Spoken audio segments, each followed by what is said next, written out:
Hey, what is up everyone? Professor Danny and Alex. In today's video, we're going to be looking at some choking techniques using the lapel from the knee on belly position. So check it out. All right, we're going to start right here from the side control position to establish knee on belly. So two ways I like to establish this is one hand inside his collar like this, or from the front as well, thumb inside. All right, so if I'm holding from the side control here, I might establish that connection by raising his head, inserting my thumb, and closing right here. Other times, I might want to keep the pressure in front as such. All right, so now the opposite hand is going to find its way onto his hip. So either with your palm or grab the pants, and now we can push ourselves up. When I eliminate the pressure from the chest, it's important that I close the gap, and that gap is going to be closed with my shin. This is the knee on belly position. Now notice how I'm still pushing onto his hip. I want to control that distance so that way if he tries to push me off, whatever it is, he's going to have different reactions. But now we're going to look at how we can choke. Look, since the hand is already inside his collar here, now all I need to do is insert the opposite hand underneath. And now I have my cross collar grip, drop back down, and finalize the choke. So once again, insert the hand here in front, press down. That's a cross face right here. This will keep him pinned as you disconnect your chest-to-chest connection. So from here, one, control at the hip, come back up, and now look, hand goes inside his collar, underneath, you have a palm up, palm down, and now from here, sometimes I also keep the knee onto the belly as I choke him, but it's important that you pull him and meet halfway. See, I go to him, but I also pull him to me. Or you can also just disconnect, drop your knee to the mat, and pull him to his side. And that creates more pressure for the cross-collar choke. Now, sometimes we'll also grab behind the neck as such, right here. Don't forget, 4 fingers on the outside, thumb on the inside, and I'll keep the pressure using your shoulder here. Now, I'm gonna pin his hip once again as I come up to the knee on belly. Now, notice how I have the collar control behind his neck on the near side. Now I'm going to use the opposite hand, but instead of going through, I'm going to come in front. So this hand is going to chop right in front here, palm up. Now I'm going to bring the elbow towards my opposite hand. So watch this. As I spin around, this elbow is going to find its way through underneath the opposite elbow. So as I pull him up, I drive here, spin, and drop my weight for the choke. So once again, we establish control behind the head. Good control here, control the hip. As you come up for the knee on belly position, drive your hand in front of his neck.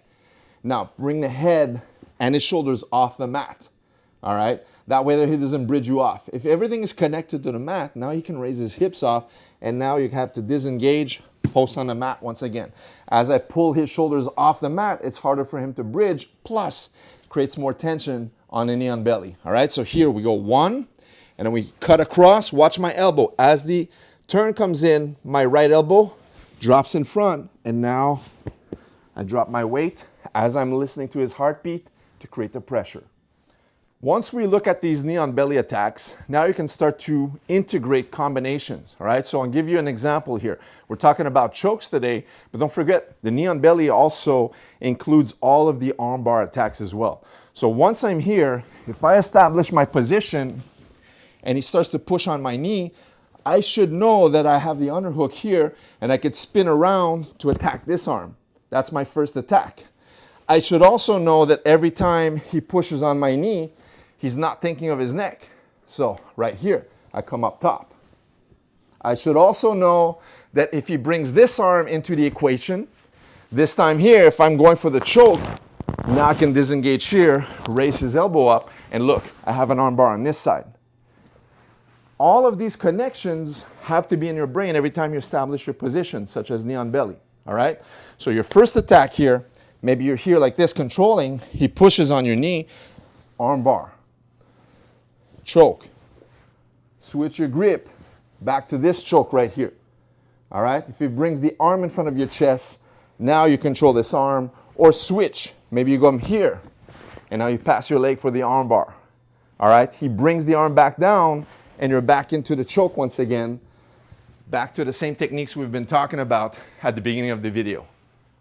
All of the choking techniques we're looking at can be applied from different positions, all right? So the collar choke sometimes if he disengages from your knee on belly. So as an example, maybe I had the knee on belly position here, and he turns towards you guys and pushes the knee right off, all right? This could be one example, or as you're passing the guard, you end up here and he starts to turn to his side, and now you have this position right here where you connected yourself, and it's a mid position between the side control and the back control, all right?